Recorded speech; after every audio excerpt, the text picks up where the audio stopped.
Later, the signal appeared stuck in between the two positions.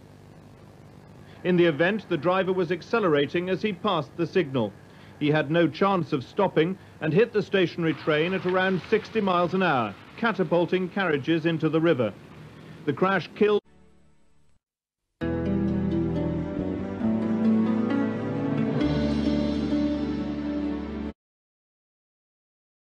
This is an emergency broadcast from the BBC.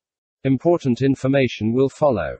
20 minutes ago, the National Aeronautics and Space Administration informed the British Space Agency, saying, "We discovered a solar flare bigger than the solar system forming on the Sun.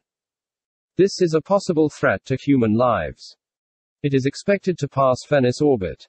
60 minutes then strike us, killing us all. Her Majesty's government advises you to say your final goodbyes and expect your death. This is all from us at the BBC. We will die listening to our nation's anthem." This